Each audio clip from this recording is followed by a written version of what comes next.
Pezullimi nga detyra për Belinda Ballukun dhe bllokimi i pasaportës GKK zbardh vendimin. Është zbardhur vendimi i gjykatës posaçme që la në fuqi pezullimin e Belinda Ballukut nga posti i zëvendës kryeministres dhe ministres së infrastrukturës.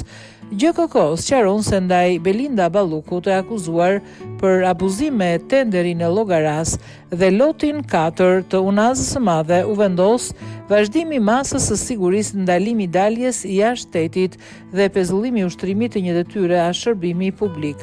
Si zëvendës kryeministër i Republikës së Shqipërisë dhe ministër infrastrukturës dhe energjisë, ndërsa për dy vartësit e saj, administratorin e kesh Eral Delezi dhe drejtorin e Autoritetit Rrugor Shqiptar ARSH Gentian Gjyli u la në fuqi mas arrest shtëpiak. Gjyqtari Erion Çela vendosi vazhdimin e zbatimit të masës së sigurimit personal me karakter shtrëngues, arrest në shtëpi ndaj të pandehurit Gentian Gjyli, vazhdimin e zbatimit të masës së sigurimit personal me karakter shtrëngues, arrest në shtëpi ndaj të pandehurit Eral Delezi, informon GKK.